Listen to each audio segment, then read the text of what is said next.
Heading डालिएगा refraction of light. What is refraction of light? ये new chapter है light में, new chapter refraction of light. तो refraction of light को समझने के लिए हम डायग्राम का हेल्प लेंगे तो फिर मज़े से समझ में आ जाएगा। अच्छा, अभी मुझे ये बताइए आप लोग कि अभी तक हम लोग क्या जानते हैं कि light always travels in a straight line. Light हमेशा स्ट्रेट लाइन में ट्रेवल करती है। देखिए यहाँ पे ऐसे लाइट हमेशा जो है स्ट्रेट लाइन में ट्रेवल करती है, लेकिन कब तक? लाइट कब तक स्ट्रेट लाइन में ट्रेवल करती है? until medium remains same, until medium remains same। जब तक मीडियम सेम रहेगी या रहेगा, जब तक मीडियम सेम रहेगा तभी तक लाइट स्ट्रेट लाइन में ट्रेवल करेगी। अगर मीडियम सेम नहीं है ना, मीडियम अगर चेंज हो गया तो लाइट स्ट्रेट लाइन में ट्रेवल नहीं करेगी। जैसे देखो ये पूरा एयर है, मान लिया क्या है ये एयर है, तो लाइट स्ट्रेट लाइन में ट्रेवल कर रही है ना। लाइट स्ट्रेट लाइन में, देखो यहाँ तक एयर है तो यहाँ भी लाइट स्ट्रेट लाइन में ही ट्रेवल करेगी क्योंकि एयर है ना। यहाँ तक स्ट्रेट लाइन में ट्रेवल करेगी। लेकिन जैसे ही मैं यहाँ पे मीडियम चेंज किया, मान लिया इस बाउंड्री, ये बाउंड्री है, बाउंड्री सेपरेटिंग टू मीडियम है ना। दो मीडियम को सेपरेट करने वाली ये बाउंड्री है। इधर एयर है जिसको मैं फर्स्ट मीडियम मान लिया, फर्स्ट मीडियम है ना, और इधर मान लिया वाटर है। क्या है इधर? वाटर है, वाटर, ठीक है, इधर वाटर है ना, ये वाटर है पूरा, और जिसे मैं सेकेंड मीडियम मान लिया, सेकेंड मीडियम है ना। मान लिया ये फर्स्ट मीडियम है और ये सेकेंड मीडियम है। तो भाई फर्स्ट मीडियम में तो एयर भरा हुआ है, हर जगह एयर है, तो लाइट स्ट्रेट लाइन में जा रही है। स्ट्रेट लाइन में, अरे ऑब्लिकली है पर स्ट्रेट लाइन में है ना, सांप की तरह टेढ़ा तो नहीं है। ऐसा नहीं है कि हॉरिजॉन्टल चलेगी तभी हम स्ट्रेट लाइन बोलेंगे, ये भी स्ट्रेट लाइन में ही है। क्या ये स्ट्रेट लाइन में नहीं है? ये इधर उधर थोड़ी हो रहा है, सीधी जा रही है, सीधी जा रही है ना। ऑब्लिकली है पर सीधी जा रही है, समझ गए क्या? ऐसा नहीं है कि ऐसे जाएगी लाइट तभी स्ट्रेट लाइन होगा, ये भी स्ट्रेट लाइन में ही है। और ये स्ट्रेट लाइन में चल रही है, लेकिन कब तक? जब तक एयर है, जब तक ये पूरा एयर नहीं, जब तक मीडियम सेम है। ऐसा याद रखो। एयर में इसलिए लिया कि समझने में थोड़ा अच्छा रहेगा। फर्स्ट मीडियम सेकंड मीडियम लेना चाहिए मुझे सिर्फ, लेकिन समझाने के लिए मैं यहाँ पे एयर और वाटर लिया। अब जैसे ही लाइट इस बाउंड्री से पार करेगी ना, जैसे ही लाइट इस बाउंड्री से पार करेगी कि वो बेंड हो जाएगी, तब वो स्ट्रेट लाइन में नहीं चलेगी, अपने ओरिजिनल पाथ से वो डेविएट हो जाएगी। क्या होगी? डेविएट कर जाएगी। जैसे देखो यहाँ पे अगर मैं एक नॉर्मल बना दूँ ताकि मुझे पता चले किधर वो डेविएट हो रही है, इधर मैं एक नॉर्मल बना दिया, ठीक है, एन और एन डैश। अब देखो ये तो पूरा वाटर भरा हुआ है, अब ये स्ट्रेट लाइन में नहीं जाएगी, यहाँ तक जैसे ही आएगी, यहाँ पे एयर है, यहाँ पे वाटर है। अब वाटर में जैसे ही इन करेगी कि वो बेंड कर जाएगी। अगर वाटर नहीं होता यहाँ पे, यहाँ भी एयर भरा होता तो लाइट सीधी चली जाती, लाइट सीधी चली जाती। पर यहाँ पे एयर है, यहाँ पे वाटर है, यानी ये फर्स्ट मीडियम है, ये सेकेंड मीडियम है, तो लाइट सीधी नहीं जाकर वो बेंड हो जाएगी। अब बेंड किधर होगी वो डिपेंड करेगा कि कौन सा मीडियम कहाँ पे है। बेंड नॉर्मल से दूर भी हो सकती है, यहाँ पे तो मैं नॉर्मल की ओर किया हूँ। ये लाइट जब एक मीडियम से दूसरे मीडियम में जाती है तो वो नॉर्मल की ओर भी बेंड हो सकती है और नॉर्मल से दूर भी जा सकती है, पर स्ट्रेट लाइन में ट्रेवल नहीं करेगी। क्यों? क्योंकि मीडियम चेंज हो गया, मीडियम चेंज हो गया। तो ये अच्छा ये बताइए, ये जो बेंड हो रही है कहाँ पे बेंड होती है? क्या इस मीडियम के अंदर आने के बाद या फिर इस बाउंड्री पे, तो याद रखिएगा, हमेशा हमेशा के लिए याद रखिएगा कि लाइट जो बेंड होती है ना, इस बाउंड्री पे होती है। The boundary separating two medium, दो मीडियम को सेपरेट करने वाली जो बाउंड्री है, लाइट वहाँ पे जाके बेंड होती है। समझ गए क्या मैं क्या बोला? ये पूरा एयर था, यानी मीडियम सेम था, एक ही मीडियम था, तो लाइट स्ट्रेट लाइन में ट्रेवल की है। ये क्या है? दोनों मीडियम को सेपरेट करने, एयर और वाटर को सेपरेट करने वाली बाउंड्री है, तो लाइट यहीं पे बेंड हो जाएगी। उसके बाद फिर से ये वाटर में स्ट्रेट लाइन में ही चलेगी। ऐसा नहीं है कि वाटर में जाके इधर उधर होना शुरू होगा। बाउंड्री पे बेंड होगी, उसके बाद फिर तो ये वाटर ही भरा हुआ है हर जगह, तो मीडियम तो सेम हो गया। इस तरफ के लिए पूरा सेम हो गया ना मीडियम। अरे यहाँ पे वाटर, यहाँ पे वाटर, यहाँ पे वाटर, हर जगह वाटर है, तो यहाँ तो स्ट्रेट लाइन में चलेगी। यहाँ एयर है, यहाँ वाटर है, तो मीडियम चेंज कहाँ हुआ? इस बाउंड्री पे हुआ, तो लाइट इस बाउंड्री पे ही बेंड हो जाएगी या फिर अपने ओरिजिनल पाथ से डेविएट कर जाएगी। हम इसको ऐसे कह सकते हैं। समझ गए मेरे? ये पूरा प्रोसेस जो है ना, लाइट का एक मीडियम से दूसरे मीडियम में जाना, फिर अपने ओरिजिनल पाथ से डेविएट हो जाना, कहाँ पे? Boundary, at the boundary separating two media, उसी को हम क्या कहते हैं? रिफ्रैक्शन ऑफ लाइट कहते हैं। What is refraction of light? The bending of light, है ना? What is refraction of light? Bending of light at the boundary separating two medium, at the boundary separating two medium, when it goes from one medium to another medium, it's called refraction of light। क्या समझ में आया क्या? क्या होता है refraction of light? Bending of light, bending of light कहाँ पे? At the boundary separating two medium, when it goes from one medium to another medium, it's called refraction of light, है ना? इसको नोट कर लेना है, नोट करिएगा। Bending of light, bending of light कहाँ पे? At the boundary, at the boundary separating two medium, इसको ब्रैकेट में बंद कर सकते हैं। Bending of light at the boundary separating two medium, bending of light when it goes from one medium to another medium। क्या मैं बोला? Bending of light at the boundary separating two medium when it goes from one medium to another medium, bending of light at the boundary separating two medium when it goes from one medium to another medium is called refraction of light। इसको bracket में बंद कर लीजिएगा, है ना? at the boundary separating two medium को bracket में बंद कर लेना है, तो यहाँ से हो जाएगा bending of light when it goes from one medium to another medium is called refraction of light। तो इसको नोट कर लीजिएगा, फिर हम आगे की चीज़ बताते हैं। नोट हो गया क्या? भाई जब तक मीडियम सेम रहती है तभी तक लाइट स्ट्रेट लाइन में ट्रेवल करती है। हर जगह एयर ही रहेगा, हर जगह एयर ही भरा रहेगा, तो लाइट स्ट्रेट लाइन में चलेगी। या फिर हर जगह वाटर ही भरा रहेगा, तब भी लाइट स्ट्रेट लाइन में ही चलेगी। अब जैसे ही लाइट एयर से वाटर में इन करेगी तो मीडियम चेंज हो गया ना, तो क्या होगा? अपने ओरिजिनल पाथ से वो डेविएट कर जाएगी, या अपने ओरिजिनल पाथ से वो बेंड हो जाएगी। अब बेंड किधर होगी? नॉर्मल की ओर होगी या नॉर्मल से दूर? ये नॉर्मल डाला था ना, तो लाइट बेंड इधर भी तो हो सकती थी, तो मैं अभी इधर बेंड कराया, इधर भी बेंड हो सकती है। ये दो रूल होते हैं, हम ये दोनों रूल आपको बताएंगे। चलिए इसको नोट कर लीजिएगा। हो गया नोट? ठीक। तो ये था रिफ्रैक्शन ऑफ लाइट, है ना? Bending of light when it goes from one medium to another medium is called refraction of light. और बेंडिंग कहाँ पे होती है? The boundary separating two medium, दो मीडियम को सेपरेट करने वाली जो बाउंड्री होती है, रिफ्रैक्शन वहीं पे जाके होता है।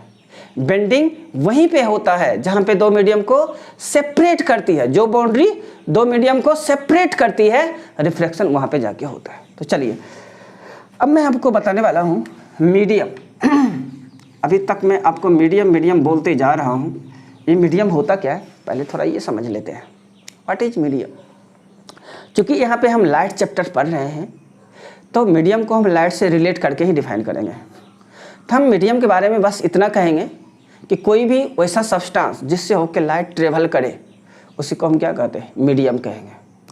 अरे जिससे होकर लाइट ट्रेवल नहीं करती है वो भी मीडियम है, पर उससे मुझे क्या लेना देना है? लाइट चैप्टर में मुझे उन मीडियम को लेना है जिससे होकर लाइट ट्रेवल करती है, उसी को मैं क्या कह दिया, मीडियम कह दिया। जैसे कि एयर हुआ, एक मीडियम है क्योंकि उससे होकर लाइट ट्रेवल कर सकती है। जैसे वाटर है, वो भी क्या है, एक मीडियम है। वाटर एक मीडियम है, क्यों? क्योंकि उससे होकर लाइट ट्रेवल कर सकती है। जैसे ग्लास है, वो भी एक मीडियम है क्योंकि उससे होकर लाइट, मिट्टी मीडियम थोड़ी ना लेंगे, उससे होकर लाइट थोड़ी ना ट्रेवल करती है। मिट्टी से होकर लाइट ट्रेवल करती है क्या? नहीं करती है, तो उसको मीडियम नहीं मानेंगे हम। कहाँ पे? लाइट चैप्टर में मीडियम तो वो भी है, पर जहाँ है वहाँ पे मुझे अभी लाइट पढ़ना है। तो लाइट में हम ये देखेंगे कि जिस मीडियम से होकर लाइट ट्रेवल करेगी ना तो उसको मीडियम बोलेंगे। इसको लिखना है, द सब्सटेंस through which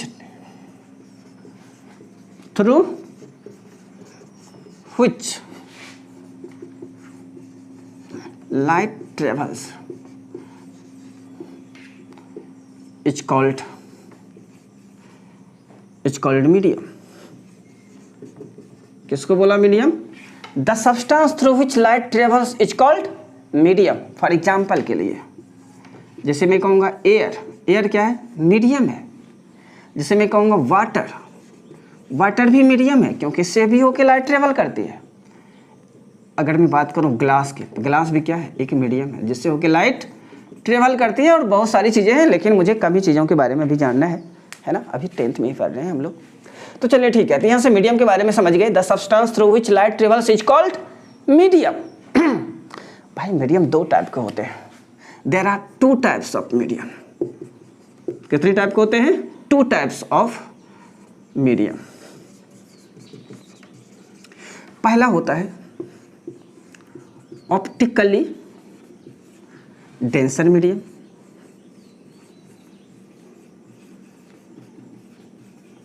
और दूसरा होता है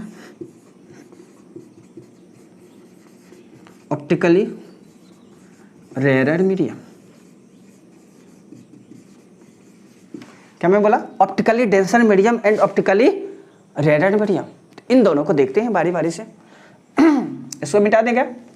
इसको नोट करिएगा, नोट करिए जल्दी से। हो गया नोट? ओके, नोट करो या स्क्रीनशॉट, पॉज करके नोट, ऐसे पॉज करो और नोट करो, ठीक है? रुक रुक के नोट थोड़ी ना कराएंगे हम।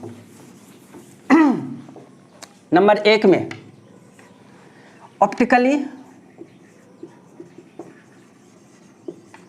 Denser medium. क्या होता है ऑप्टिकली डेंसर मीडियम? ये जो डेंसिटी होती है ना, ऑप्टिकल डेंसिटी जिसको हम बोलते हैं, ये वो वाला डेंसिटी नहीं है मास पर यूनिट वॉल्यूम वाला। ये मास पर यूनिट वॉल्यूम वाला डेंसिटी नहीं है। ये डेंसिटी वो है जिसमें हम लाइट के स्पीड के अकॉर्डिंग ये चेक करेंगे कौन डेंसर मीडियम है और कौन रेयरर मीडियम है। ये वो डेंसिटी है जिसमें ये देखी जाती है कि किस मीडियम में स्पीड ऑफ लाइट ज़्यादा है, किस मीडियम में स्पीड ऑफ लाइट कम है। उसके तर्क पे, उसके अकॉर्डिंग हम देखते हैं कि ये डेंसर या रेयरर मीडियम है। आइए ना, समझिए ना, देखिए ना, हो जाएगा। जैसे ऑप्टिकली डेंसर मीडियम की बात करेंगे तो ऑप्टिकली डेंसर मीडियम हम उस मीडियम को कहेंगे जिसमें स्पीड ऑफ लाइट स्लो हो। The medium in which speed of light is slower is called optically denser medium. समझे क्या? जिस मीडियम में स्पीड ऑफ लाइट कम हो उसे हम क्या कहेंगे? क्या कहेंगे उसको? ऑप्टिकली डेंसर मीडियम कहेंगे। लिखिएगा, the medium in which speed of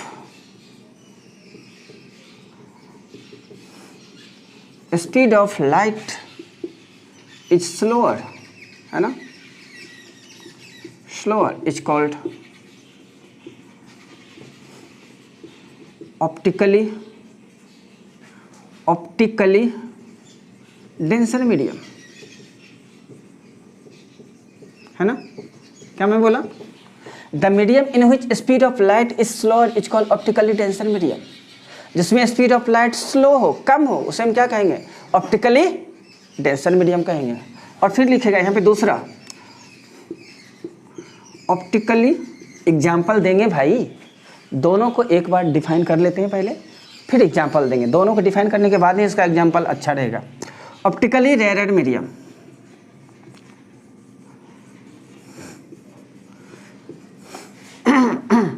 optically rarer medium क्या है? वैसा मीडियम जिसमें स्पीड ऑफ लाइट फास्ट हो, ज़्यादा हो, उसे हम क्या कहेंगे? ऑप्टिकली रेयरर मीडियम कहेंगे। The medium in which speed of light is faster is called optically rarer medium. समझ गए क्या? इसको भी नोट करिए। The medium in which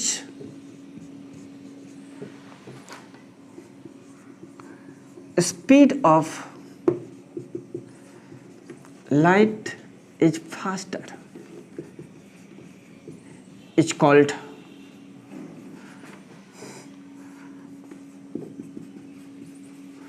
optically rarer medium। क्या मैं बोला भाई? the medium in which speed of light is faster is called optically rarer medium।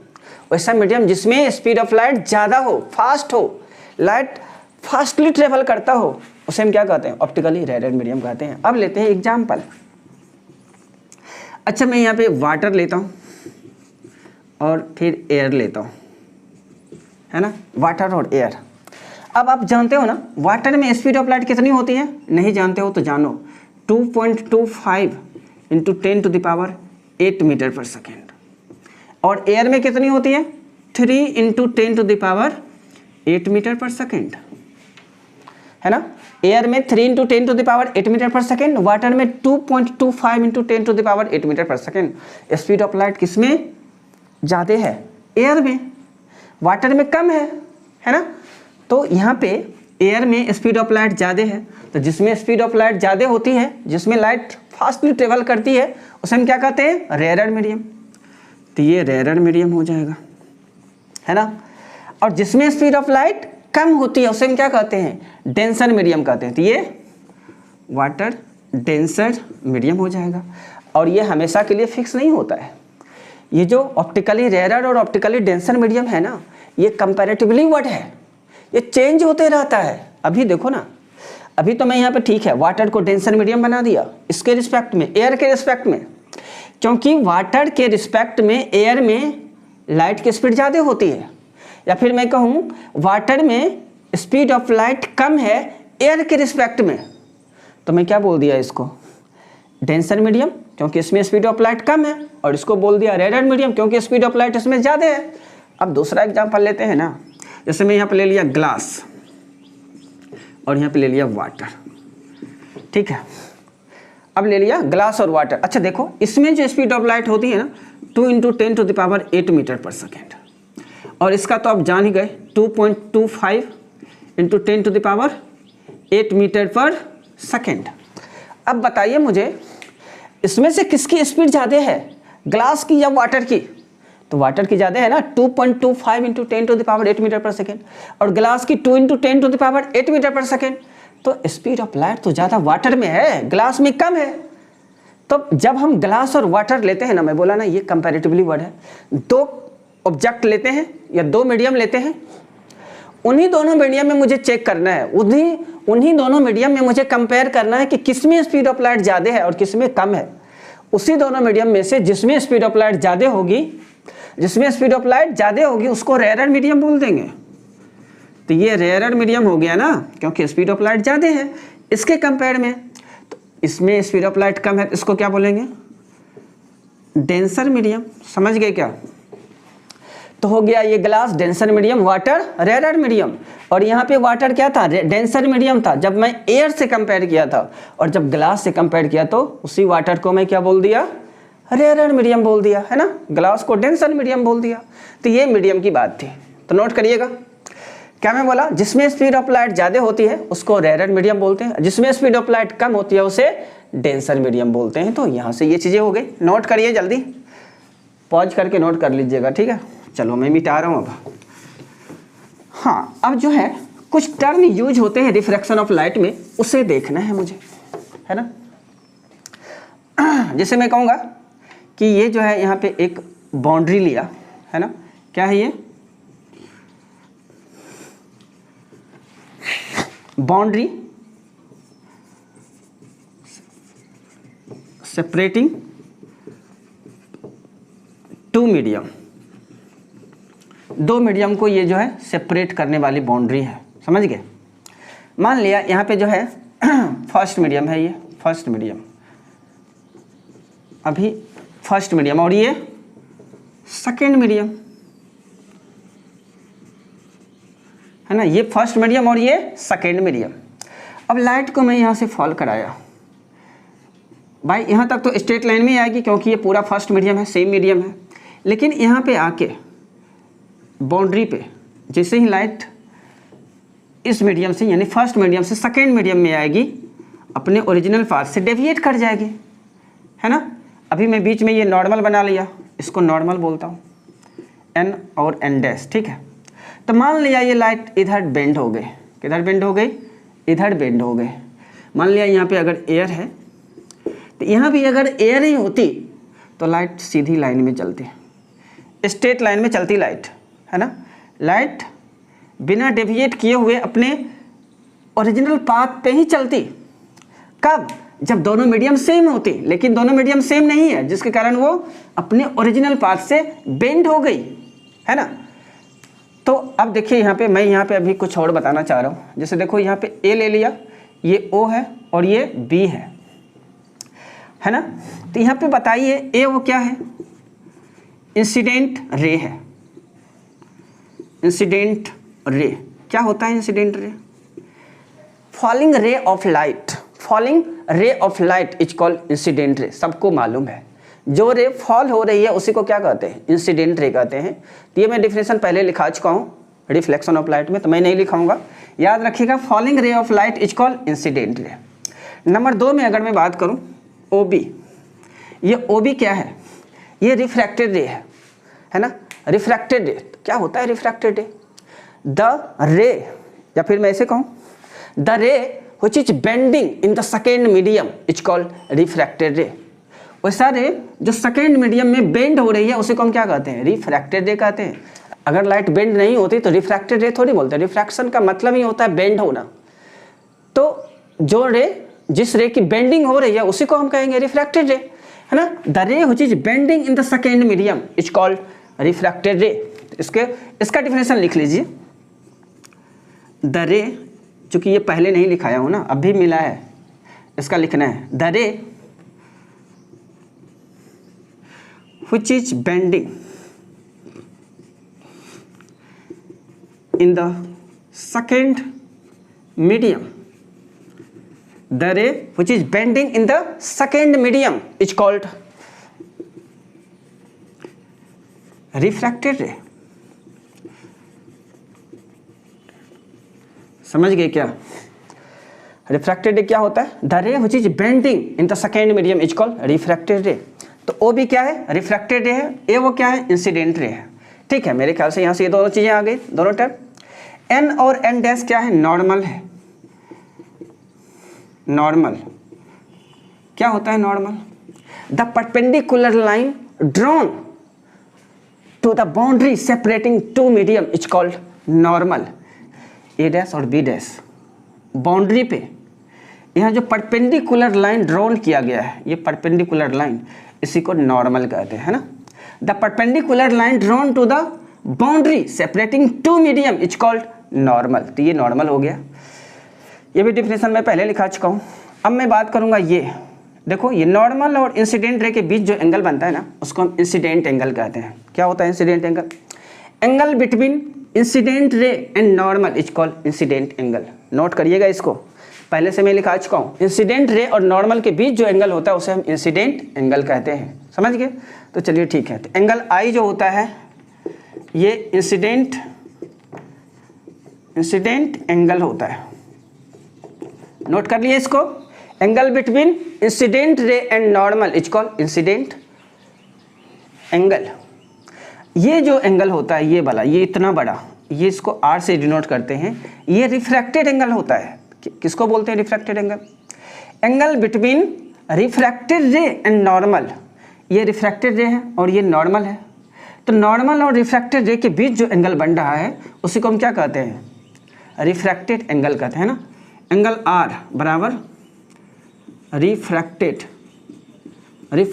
Angle है ना, इसको भी नोट कर लीजिएगा।